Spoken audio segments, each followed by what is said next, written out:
Hi everybody, my name is Justin Wolf. I'm the Director of Clinical Services at Footprints to Recovery in Elgin, Illinois. I have the luxury of being joined today by Maggie Burke. I'm fortunate enough to have known and met Maggie through working with her son, Cormac. And that's what really kind of brings her here today, is to have the important discussion about just the impact of addiction and mental health on the family system, and just what that does to the system and how the system can recover and support itself in that process. So without further ado, I want to kind of make sure that we afford Maggie the time, the opportunity to really kind of talk and share her story of hope, inspiration, resiliency, and share some of the knowledge that she kind of gained on her journey. So Maggie, if you'd like to... Thank you. So I'm happy to be here. I think this topic is so important, and there's not enough dialogue around it. I think it's important for people to know if their loved one is struggling, that they are not alone in their struggle, and the family is not alone. There were so many people who helped us through our nearly 9-year journey with our son Cormac, that I'm kind of here to pay it forward and to continue to advocate for mental health and addiction awareness in any way I can, and hopefully have an impact. Cormac fought courageously for nearly 9 of his 22 years with mental health and addiction issues. So he was, as I say, I can't help but smile when I think of this kid. He was courageous, resilient, quirky, could drive you around the bend. Just a loving kid and young man who was extremely compassionate and just a hard worker, and just loved everyone he came in contact with, and left a huge legacy of love to those behind. And although he lost his battle at 22 years of age, and we miss him fiercely, and the grief is absolutely indescribable. But I think it's important to do something with that pain and give it a purpose, and so that's kind of why I'm here. Cormac started very early in his drug use. I think he was around 14 when I first found drugs in his room, and we started the dialogue of what's going on, and ironically he was very, he gave me not a lot of information, but some information, and he said, I don't want to feel what I'm feeling, which kind of was code that he is numbing and he is self-medicating. And my previous clinical background was behavioral health, so I knew the questions to ask, and describe, kind of give me a number, how long has this been going on? And he really was sad. He was very sad. He was trying to just make that sadness go away. Asked if anything happened. No, but we were linked into services because he did struggle from ADHD. So he had a psychiatrist who was doing his med management, and off that ADHD, just some history, he really had anxiety around academic settings. But he, with the right medication and the right tools and resources, he really did really well. He was a kid who had to try 3 times as hard as the average kid in anything he did, but that never stopped him. He had a very normal childhood. We were the Kool-Aid family. We had, everyone on the lawn. Kids were always over. Kevin and I were very involved in their lives. Cormac played sports. He has a younger brother and a younger sister. We were very, just a kind of normal run-of-the-mill family. And I think it's so important because this is the face of the addiction crisis and the mental health crisis right here. Like the Burkes being, poster children, for that crisis.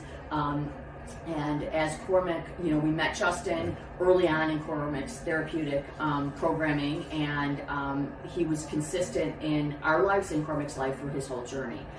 He was a wonderful sounding board, which we needed. And as Cormac progressed through, we started to uncover, more depression, more anxiety. He down the road disclosed a traumatic sexual assault at knife point, which changed the whole dynamic of what we were looking at. his use got more severe, his behavior got more severe, his cries for help got more severe, everything, and we just kept adding resources as we needed to, overturning stones to put resources in front of him. He ultimately, as I say, lost his battle at 22 at such a young age, and when you think for a third of his life, or over a third, fighting, and battling, and really never gave up, he always wanted to be part of the family, of a better life, of everything. So I think it was a testament to, his courage and resilience, which is a testament to so many people in recovery, Totally. And I think that, especially when you talk about your son and your oldest son, kind of looking at that dynamic. Yeah. How did that kind of play out in terms of managing that dynamic and still being able to see him for who he was, right, in terms of Cormac at his core? Right. And I think we always had the sense, there were very intense periods, but we never lost the sense that this is our kid. And I think it's so important, and I can't overstate this enough. Every conversation ended with, "We love you." From all of us to him, maybe not his siblings at sometimes, yeah, but he knew he was loved. He knew his love was not conditional on his diseases. And he had to know that, because he struggled immensely with being able to love himself, which is very common in mental health and addiction struggles. And he, it was so important for him, I love you, I don't like this behavior, and I won't tolerate this behavior, but I love you nonetheless, and I'm not going to give up on you. And we had a very strong bond, and he knew I would advocate for him to the day is long. It was still his journey, it was still they are still his choices to make, but this was a family. I think getting involved in Cormac in services immediately, and as I was saying to you, what you think is a problem, multiply that, because you probably have just 1 inch of what is actually going on. So not having your head in the sand thinking, I'll just wait till I find it again, or this is just, I knew in my gut that from what he was saying, this was not experimentation. He was self-medicating. He was giving me breadcrumbs along the way. And dealing with your child, it was a lot different dynamic than it was when he was older. I tell people it was kind of like bumper bowling, where we know this ball is rolling down the alleyway at fierce speed, but as parents, we can put up some roadblocks. Now, did he jump them? Yes, I think he jumped every roadblock. But you still try, and you regroup, and you go back, and you, like we were talking, there's nothing in the parent subset handbook of how to deal with this, or in the family relationship handbook. So I think it's super important to lean into services that are there, into resources, and educate yourself about what does this look like? How is he going to act based on this? Especially when we're uncovering trauma and PTSD and giving a face to how that presents, was very different. It made a lot of sense as to how we had this rule-following, soft-sensitive kid who totally did a 180 on us. And so I think also we talked about the importance of, us doing our therapeutic work. When he was in programming, we were in with him on parental sessions. We also had our own private therapists. We got therapists for the kids. You can't stand in these trenches without it. First of all, I think you need to do, there's no shortage of everyone needs therapeutic work. I'm a firm believer of it. You can always work on something. And I think this really tests your sense of self and your sense of who am I, how do I parent, to the unteenth. So I think it helps give you tools to be prepared to what is coming kind of down the pike. And looking at a chessboard, because you have to make some very horrific decisions in this process, gut-wrenching. And I always wanted to see kind of what the chessboard would look like, and to walk through those scenarios in a therapeutic setting before we had to act on them, because the last thing you want to do is make a huge decision very emotionally or in a reactionary manner. And I think boundaries, like we talked about, how do you establish boundaries? What are the pitfalls of codependency? Is there enabling going on? And making sure that you stand stand firm with those boundaries, because we had he has 2 younger siblings. We had a family, so it was paramount that we try to maintain normalcy and not toxicity or chaos within the house. That always did not work, but we tried to prepare for it as best we could. So right, you're talking about just trying to manage the storm. We're trying to weather the storm and kind of get through this together, and recognizing that what the behaviors that are coming out are really coming from a place of hurt, a place of trauma, a place of pain. And I can only imagine as a mother to kind of hear your son kind of say, "Mom, I'm trying to solve the problem just the way I feel." How did you really make sure that you took care of yourself during that time, seeing and hearing just how much pain he had been through? And I think, as a mother, we're you want to be the fixer, you want to be, and that doesn't work. As we talked about, this is his journey. And I think, too, being very upfront. First of all, the people in the house know, his siblings probably knew more than we did before we did, just by seeing things, and probably protecting him a little bit. We were very upfront about what's going on with him. What happened to him, what he's doing, why he's doing this, we kept those lines of communication open, because they were young. One was 10, one was 12. Their lives were uprooted for 9 years, and it was kind of waiting. You're always waiting for the other shoe to drop. My daughter said at times when he could suck the life out of this house when he was not in a good place, and that's so true. And how do you maintain family normalcy and keep everyone while you've got a kid that keeps jumping in the deep end, and you're throwing the life preservers, and then you have 2 other children that have sports and have this, and you're exhausted, and so I think definitely we were very upfront with, obviously, and very vulnerable and open to the therapeutic process and whatever that took. And I think we leaned out to support of our family and our friends. And there are tons of support groups out there as well. And, trying to emotionally navigate yourself, through this process is, because I felt like if I could navigate that, I could bring everyone with me. I was kind of like Captain Therapeutic in a way, where you know what I mean? I led the charge, because I'm like, okay, this is, are you okay? Are you okay? And constantly swinging back and forth, and then you have to train to be like, okay, am I okay? So I had to find some place where I could just dump the emotion. Obviously in therapeutic setting, with a therapist, but also just to have a break, an emotional break from this, so finding something that I like to do, and I could just go for a bike ride or a run or a swim, and just try and forget for the moment, of what was, kind of what was going on. Right, you're just even highlighting on the importance of just self-care for the caregiver. Yes. And just saying, I got to take care of me in order to take care of you. Yes. Which a lot of times gets lost. Yes. Because there's so much focus on the individual who's really struggling. Yes. Who's in pain. Yeah. Who's like, we need to fix and solve it. Like you said, like his mom, like, hey, I want to fix that. I have 2 kids. I never want them to be in pain. And to kind of give them the space to carve and choose their own life. Right. And the path that they take, that takes an immense amount of internal resiliency and strength. What did you find, and how did you discover what really helped and worked for you in really self-care?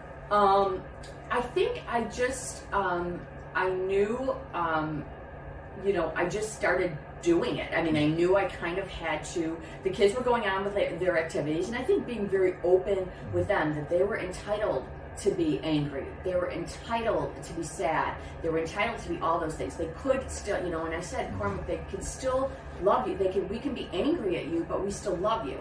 And, you can never discount the feelings, because they were dragged behind a 9-year, train wreck, so to speak, and of no fault of their own. And they saw the pain in their brother, but as you look at what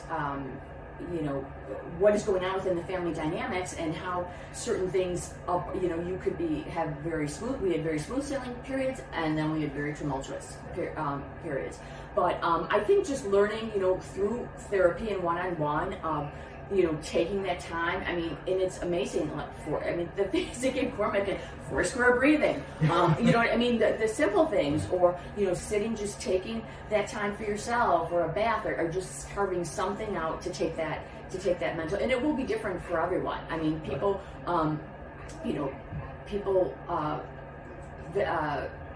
get great support in different support groups in the community or online forums. Or for me, I was, I think I was working 2 jobs, one very high intensity in a NICU, and I didn't want to talk about it.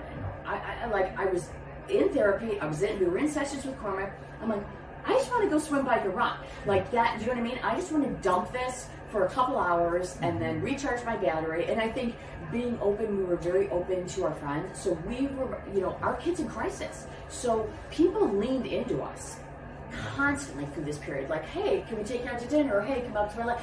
Anything to, or I'll take the kids here. Or I'll take, they took them on vacation. People took our kids on vacations when we just couldn't leave the house. We couldn't leave him by himself.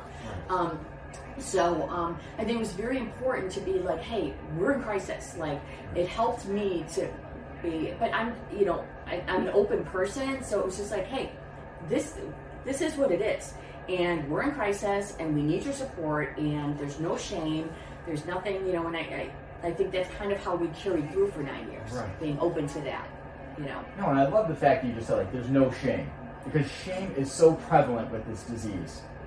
And it's not a disease that anybody ever asks for, seeks out to obtain, and yet it's there. Yeah. And I think just the immense amount of just like people in your corner that were kind of stepping up. Mm-hmm.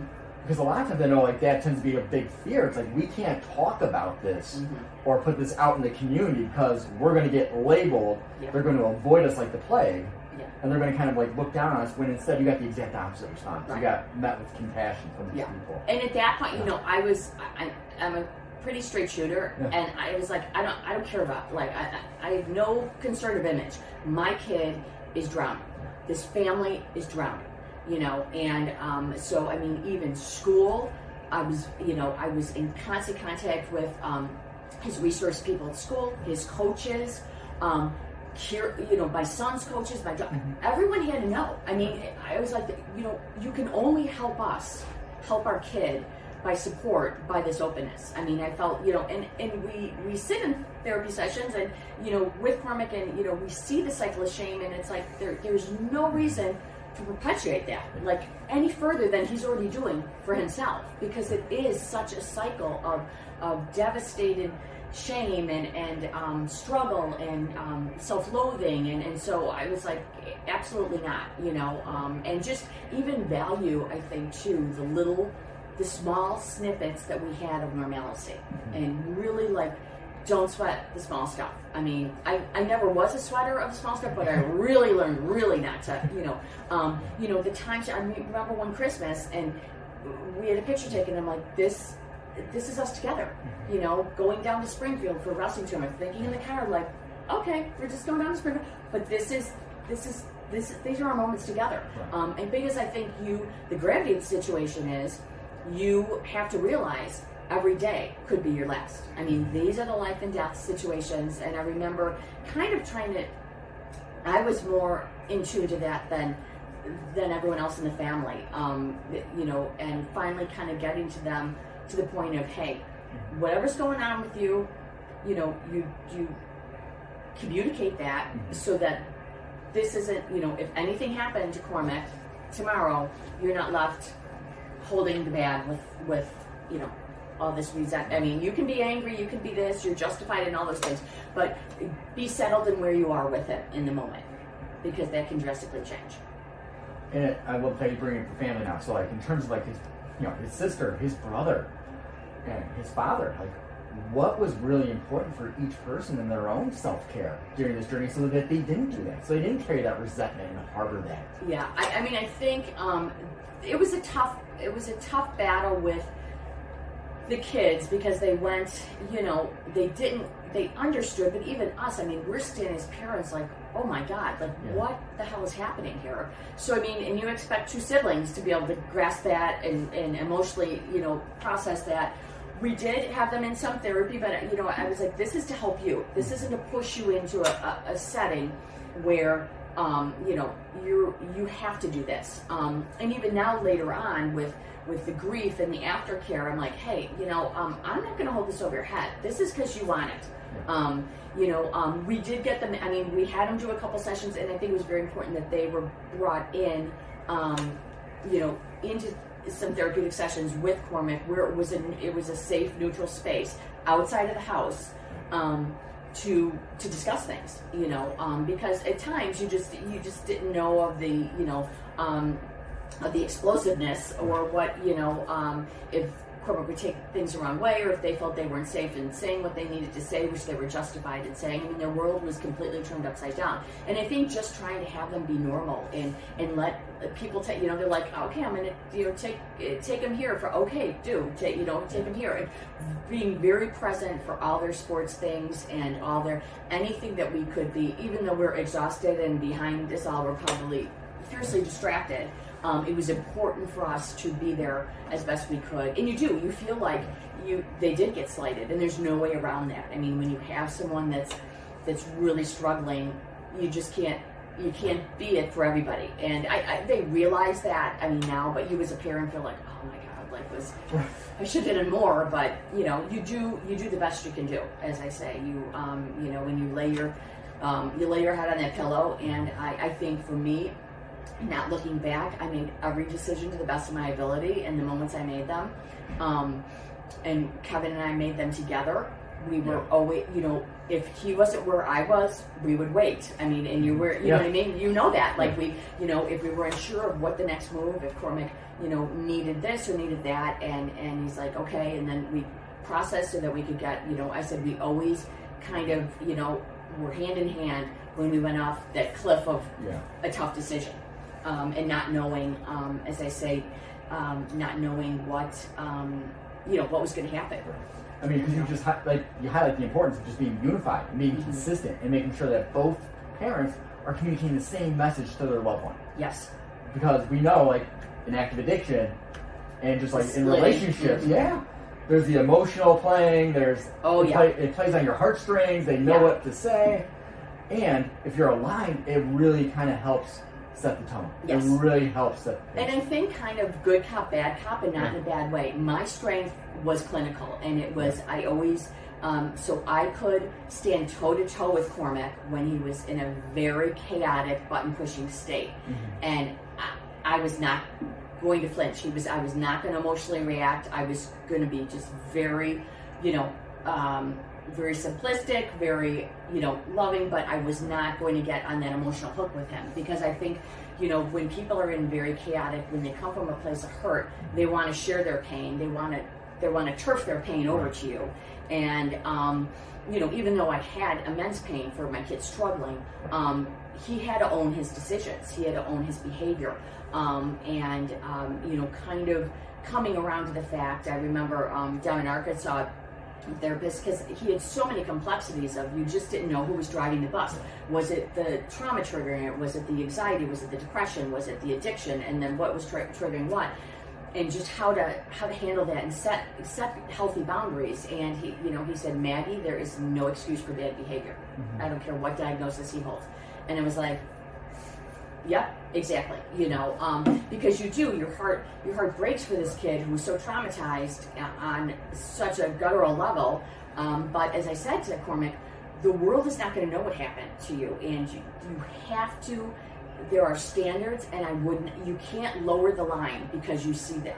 You see their pain, even though your first inclination might be to do that. You got to hold, like, because this is what society is going to expect of you, and we want you happy, healthy, and productive, and that was our expectation. I didn't care what he did. We just wanted those three tenets, you know, and have some peace in your life.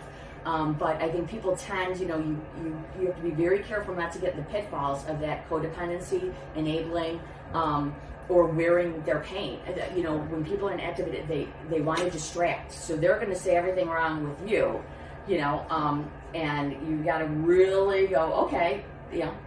And now we're talking about you know, and it's very difficult. And when you're just in pain or you're not in a good space to be like, I'll take, you know, Kevin and I would tag team. Yeah. I'll take this one.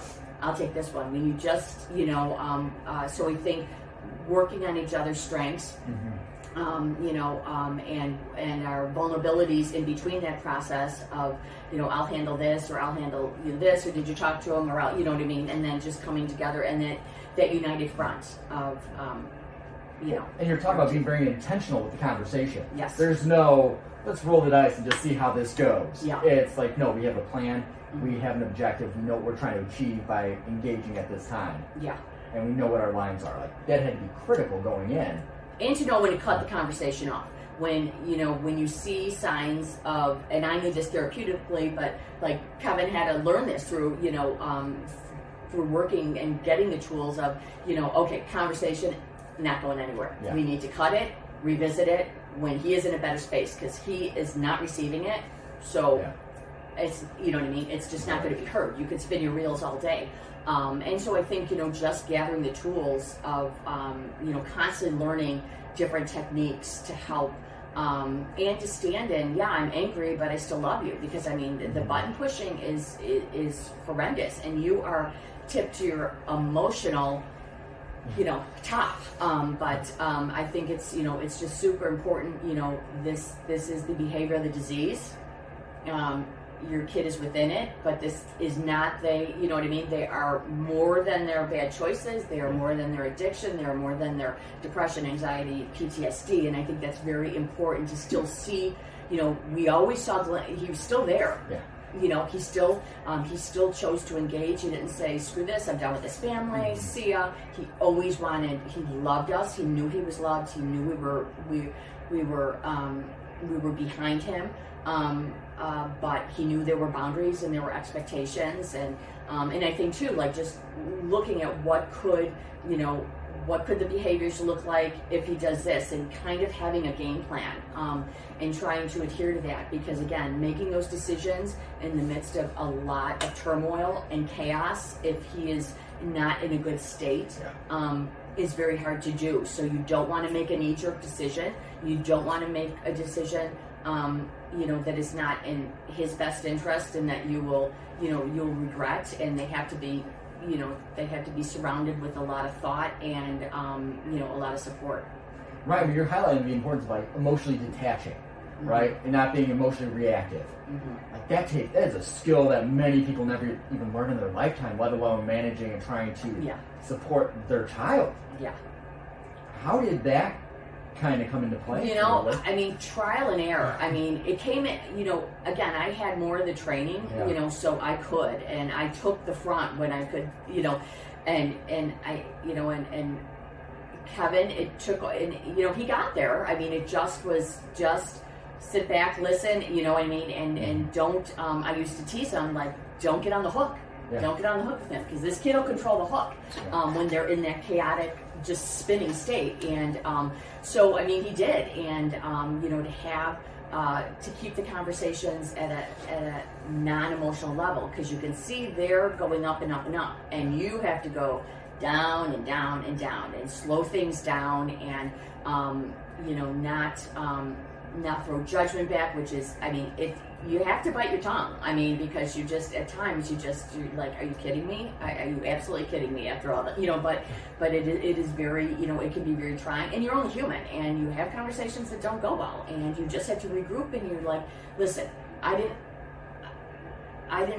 react correctly to that. You have to own your own stuff, because, in this process, everyone has to own their you're asking your loved one to own their stuff. Right. You can't sit and be like, everything's good with me. I don't, So I think it's very important, when those things do happen, or things go wrong, or you thought something was going to go, or conversation go on the right, and again, you are only human, and you can only endure so much, and kind of going back and reprocessing those, and then always revisiting them at a time where emotions, everything's cooled down, and revisit and say, hey, I'm sorry, or I shouldn't have said that, or, people say things in emotional times, and, everyone is guilty of that, but just, as they say, owning, as you're asking them to own their bad decisions, you got to own yours too. Right. You're modeling what you expect in a relationship. You're saying, hey, it's natural. We're not all going to be perfect. And I think that's a huge component, because a lot of times in the act of addiction, you're like, it's on me. It's all my fault. I'm bad, I'm defective, I'm the cause of like all the pain and suffering in the world, to, you know what, no, like there's a dynamic here, and at times it's not going to be on me. And to hear that, I'm sure, really showed and validated, like, hey, like, I actually have your back. And I'm willing to kind of walk with you as opposed to just being another person pointing a finger at you saying, you're bad, you need to change. And I think the dynamic changes when he was younger. I mean, you're definitely, you have more parental control of the situation, or so you think. But, you know, I think what we learned through 9 years is, you know, you're just trying to hold that line in the beginning. And towards the end, we were allowed through therapy and where Cormac was in program to be vulnerable to him, which we were like, what? Like, but it was so such a point of healing for all of us, because like, yeah, we have vulnerabilities, we have fears, we have insecurities, we've done stuff we're not proud of, you know, whatever. And I think that was eye-opening when Cormac, you know, we shared traumas in our life that we're all affected by, or our family of origin, or things like that. So it was, you know, Cormac saw a very different, and he was older, so he was at the point to handle it, and he was over 18, so I mean, really all bets are off. You know, I mean, we still had expectations if we wanted to live at home. This was what had to be. But allowing that vulnerable, that we're human too, and we're not. I think you know, when you're little, you put your parents on like they're all knowing and they're all this, and then as you get older, you're like, oh, you kind of start to you're like, oh, no, not exactly. Mom and Dad aren't perfect, and you know, so I think it's an evolution, you know, and we were guided through that, and as they say, it was very cathartic for everyone involved. We all walked away different people. My son went down and did an intensive with him when he was in Arkansas. I mean, left his football practices, left everything, and you know, just to have in those safe, because the house was not for the kids. It was important for them to have a safe setting and a therapeutic setting to say what they needed to say to Cormac. To know that they were, you know, because there was just more control of the situation for them. He couldn't storm off. He couldn't be, you know, he was held a little bit more accountable, and generally he was more receptive to it. So I think that was, you know, that was very important too. So yeah, I mean, especially the importance of getting out of the home environment, because like through the thralls of like all the conflict and what's going on and all the chaos, like it takes on a feel in the house. There can be a certain energy there, so it's really hard to have those really in-depth and personal and really non-judgmental conversations with each other. Yeah, because you are in fight or flight the whole time, and I don't care how much therapy you have, you wake up with a complete elephant on your chest. And for me, I adopted that Serenity Prayer by default, because I will tell you, you cannot control any of this. And you know, you think you can, and you cannot. You know, in your best, you know, in your best efforts. But I think too, it lays the ground, you know, as we talked about too, is tough love. And, you know, when I talk about every ugly box, we did endure at every ugly box. And we had a tough love Cormac out of the house twice, which was horrific. Horrific as a mom, horrific as a parent. I mean, you are literally seeing your kid walk down a block, and, you know, at 18 years of age, knowing that he is not prepared for life.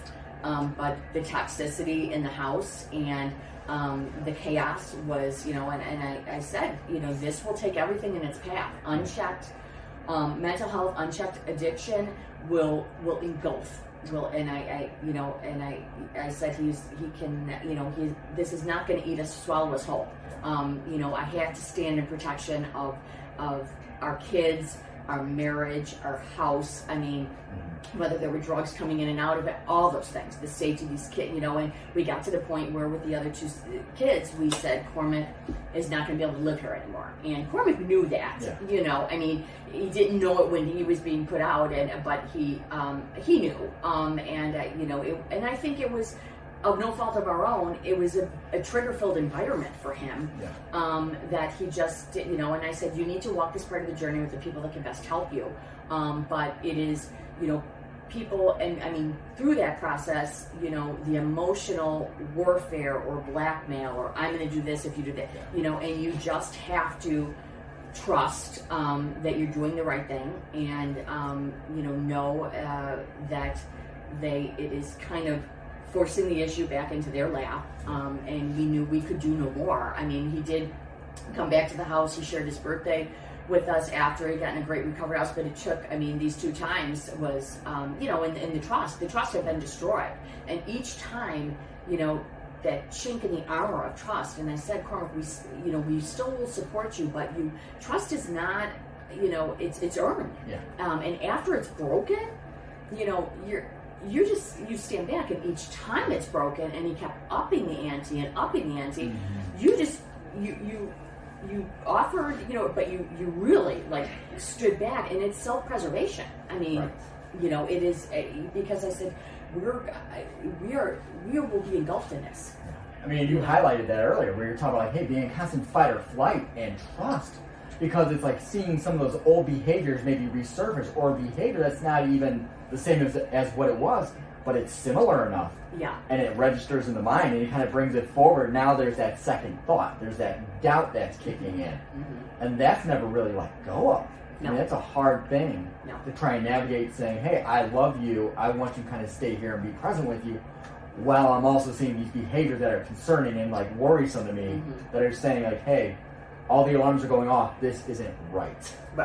Right. Exactly. And I think, you know, trusting your gut. I mean, I trusted my gut implicitly throughout this, and whenever, like, I just got that either something was on the verge of happening, it was in the middle of happening, it was you know, kind of you know, or coming down the pike. And I think it's even though, you know, you're not sure or guaranteed anything you're doing is going to make a difference, you just have to trust your gut, and you have to trust that self-preservation, because I said to Cormac one time, I mean, we had some very candid talks. I'm like, I wouldn't tolerate this behavior in your daddy, in my friends, in my siblings. So I'm not going to lower the bar for my child. Like, this is toxic. Like, you can't just do that and think everything's going to be okay. And as a child, I think he just wanted the automatic reset. He didn't, you know, no kid wants the consequences.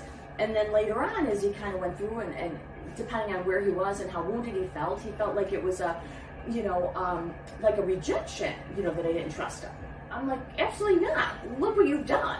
Like, would you trust you? You know, and when he was in an okay space, he understood that. But when he was a highly emotionally charged space, or just not in a good space, he struggled, you know, with that. And I kept saying, we love you. Our love is unconditional, you know, but you have to understand that there are consequences, and society will hold you to that. I mean, I'm not the only one. You know, you have to be, you know, an upstanding member, rule following in society. It's just, that's, you know, I go, that's my job as a parent to, you know, to kind of prepare you for that. Again, you know, kind of reminding of, you know, the 4 C's, and you have to wake up like, it is not, you know, I didn't cause this, I can't control it, I can't change it, and I can't rescue, you know. And it is, your first thing is to go, okay, how can I, and then, you know, you cannot rescue them from their bad choices, and you're just sitting on your hands watching the train come into the station, full tilt, jumping the track, and it's happening right in front of you. And you know, that's why I think it's important. You know, I didn't go back, I didn't look in the rearview mirror, because I mean, that, you could be like, oh, should I have done this? I mean, that will get you nowhere. You know, I think we made, you know, we had great support, we had great resources, and we made the best decisions we could in Cormac's interest, and hung in there. I mean, you know, we would go to places, and, you know, we'd be like, okay, well, and somebody would be like, we started journal, like, we're 9 years in, and I know some people are way more than that, and it's difficult. It's difficult. I think it takes an immense amount of courage for the person struggling to continue to get back up and try, and it does with the family to continue to figure out how to be a presence in their life, but still make them accountable and responsible, and, you know, and I guess committed to their process type thing. I mean, you talk about like having these resources and utilizing them throughout like his journey. For somebody who's just kind of going through this and just kind of starting on this path, where would you kind of like suggest that they start looking to find resources? I mean, I think definitely like looking, once you kind of find out what's, you know, what's in front of you, and again, our dynamic was our child, so that makes it very specific, you know, But I think starting with a good therapist, because I think we started with Cormac started with therapy, and then we followed suit. Immediately when we were brought in on parent sessions and this and that, and then we found our own therapist. And I think that opens a world of, I got so many, good books to read from my therapist, relaxation techniques, support groups if I wanted, just a whole litany of tools. Yeah. And as things grow and might get more explosive, tools change and different things are needed. So it's constantly a fluid situation, but as long as you're kind of staying in the hunt of, okay, what can I do for myself? What do I need to be? What tools do I need to handle this situation? And again, you're not going to change it. You're not going to, because every bumper we put up, he jumped, So, but you got to, you got to try, and it's of no fault of our own, and this is how the disease works, right. So I think it's important, for the tools and to keep yourself in as good of an emotional space as you can, because if you're in a good emotional space, you will be in a better space to support that person, for sure. And I think that's like the testament to your family and everything that you guys were able to do to kind of support him with saying, hey, we're putting all these resources and supports in the place. And I also believe at the same time, those were things that allowed him to keep pushing forward. Yes. That allowed him to keep falling back and having people in his corner. Mm-hmm. Because along his way on his journey, he touched so many different lives. Mm-hmm. He would come back to where I used to work and speak to the group and share his story. Yeah. And the kids would clamor for him. Mm-hmm. They're adolescents. But yeah. young adults. But he children. spoke at school, yeah. He spoke at his high school. I remember he read a whole essay on his yeah. journey. He said he goes, I went to the bathroom and I was shaking and crying after. And the teacher emailed me and said, every student was moved to tears. Yeah. But, that's the power of the vulnerability in his journey that he had. And he spoke at COD, and he wanted to pursue, yes. He wanted to be an addiction counselor. He always wanted to be better. He never got to be hardened to I don't want this. I don't want to choose better. Whether his choices were misguided, yes, but he hung in there, and he always, as I say, had a sense of thank God, of belonging to us and us belonging to him. Where I think sometimes in these journeys, that's severed. Right. And you can't get that toothpaste back in the mouth. Sometimes you can, but it takes a lot of mountains to move if things get to that point where things are that disconnected, So, and there were times where I couldn't speak to him on the phone. I was pissed, and so I could text him, or I said, I said, I have to get off your relapse merry-go-round here. Yeah. We love you. We want you to get services. This is what we're going to support you with. But right now, I'm upset because, this whole house is upside down. Right. And we have this little argument going, you're like, this is my journey, Mom. And yes, it is. But I said, your journey, when you go down that rabbit hole, 4 of us go with you. Yeah. I can't pull you out anymore. You're not 14, but we sit down there in fear, in sadness, in pain, because you're in pain. So I said, so your journey has consequences on everybody, and sometimes it can be a very, when it's unchecked or they're not in a good place, they're very self-absorbed, mm-hmm. But it is the disease of the family, as is mental health. There is no siloing it. Right. You go over there and you get better. And I fought for that, there always had to be, the goal was integration for him to, whether or not he lived with us or not, it was to be this family, to be as intact as it could be, bearing the circumstances, No, I think that's the goal, right? It's like the family system. You look like the biggest support, especially for when you talk about the disease of addiction and trauma and it happening so young. Those initial attachments with the family mm-hmm. are so critical and so important, and are impacted by these behaviors mm-hmm. and these choices. And so the fact to be consistent throughout and knowing internally, hey, there's times where right now I might not be in the emotional place to have this conversation with mm-hmm. you. I'm going to set these boundaries, because boundaries is such a critical component mm-hmm. when we're talking about navigating this journey, because that's another piece that gets so blurred throughout this process. Oh, yeah. and especially how, you know, if they're in a space where they're really button pushing and then you're like, oh my gosh, and you cave, and I needed to carve out, I mean, not only for me and Kevin, but for the kids. They needed to know this was a safe space. And that was becoming increasingly more difficult. And, you know, we get to a place where, okay, you do this, this, and this, and you can come back and live with us.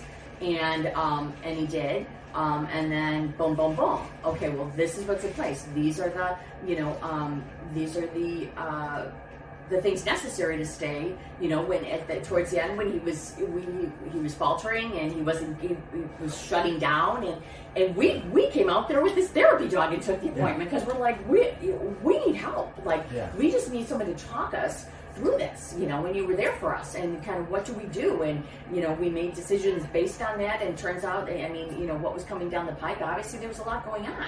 You know, he had relapsed to it, you know, and it was, it would have gotten, even though it was horrific, would have gotten far worse if he stayed in the house, and, you know, things just had a, you know, there had to be a change of things, you know, going on and stuff. But, so I think, definitely it's a constant fluid situation. Right. And I love the fact that you're saying fluid, because it never goes back to the way it was. No. There is no returning to a quote-unquote normal, because our new normal...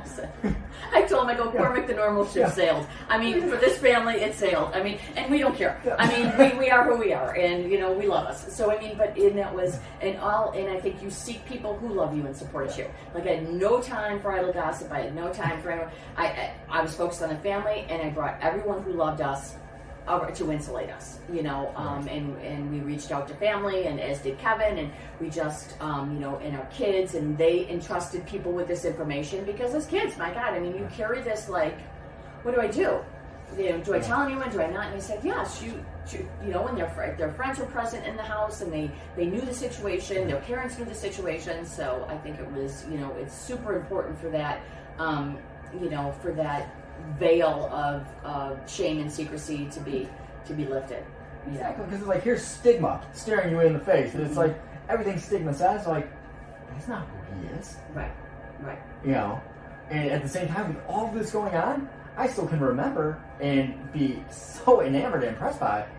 He was like a state wrestler with all this navigating it, and he always had that to hang on to, and he's so proud and he did. I mean, he graduated high school. He went to, you know, he was at COD. He was on their honors list. You know, I mean, he always engaged. He always fought to belong to things, which is a testament to because I said the amount of plates this poor man young man has to navigate on a daily basis with, you talk about a dual diagnosis, if that's even a word, of to fight through, waking up and fighting through. And I go, it's very hard to appreciate, because people are like, oh, why don't they just stop it? Like, do you have any idea what it is to get out of bed and to make this decision and to make this decision? And it's constantly, you know, so I said, living with someone, I said, you really have a greater appreciation of the courage and the resilience and what it really takes on a very basic level to function, you know. And as, you know, all he knows from 14 on is this turmoil, you know. So I think, you know, it's, as I say, it was, you know, he really did. He hung in there. He always wanted better, you know, and tried better and to the best of his ability. But, you know, these are, as we say, these are battles not easily won, you know, and especially with so many diagnoses on board, and you know, you just hope things stick. And, you know, we did. We had periods where I look back, and now that all the turmoil, you know, you can kind of, you still have triggers of all that trauma, because their trauma becomes your trauma. I don't care how, you know, how you cut it, you know, and that's not a codependency. You just, that's your kid. Like, that's your loved one, that's your spouse, that's your, so you can't help but have that fear and have that pain with them. So I think too, in being vulnerable and letting, you know, them know that they're always, you know, again, they're always loved, they're worthy. I kept saying, you are so worthy of this fight. You know, you are a survivor. And I think he, you know, at times he just could not get out of victim land. And I said, you have survived so much, you know, and I said, you just have to keep reminding yourself of that and taking that control back. in your life, and giving yourself, you know, the best chance and, you know, that you have. So. Right. I think that kind of encaptures like the message of like who he was.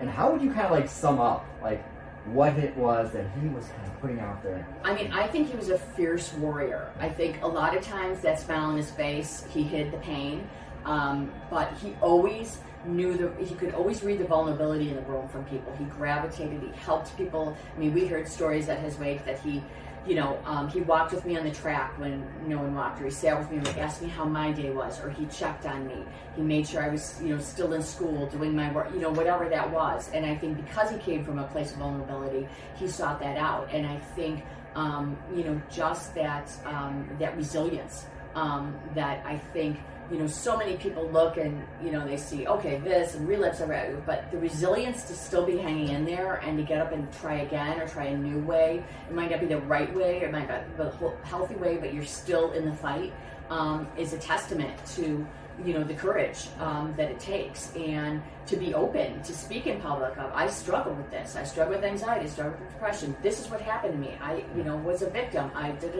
So I think those things, he gave a face to that struggle, and in the, you know, helped so many people along the way. I think what he couldn't do was help himself in so many times, like and love himself in that process. And Kevin kept saying, you know, all this love, but, you know, and I said he was not, you know, he was in a place of so much pain that he couldn't receive it at times.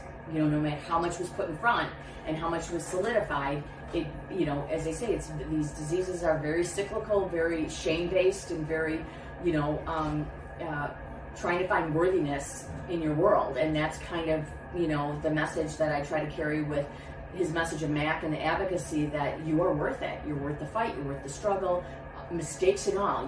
The whole package is loved and worth it, you know, so.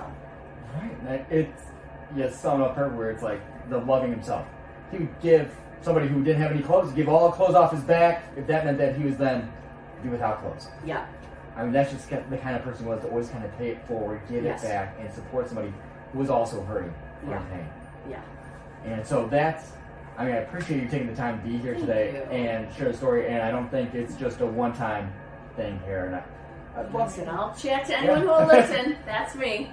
So. No, and thank you everybody for joining us today and kind of hearing the story of Cormac and everything that he had to battle and fight through to get himself to where he needed to be, to continue to fight that battle day in and day out. Because we know when you talk about mental health and addiction, each day is a choice. And each day that choice to get up and fight, some days it feels like I don't have anything left in my tank, other days it feels like I'm very invigorated. And the fact that the people behind him, he's very fortunate to have a family that stood behind him to support him in his journey. So please join us as we continue to have these, and we're very lucky to have Maggie here to share her story. And thank you for your time today.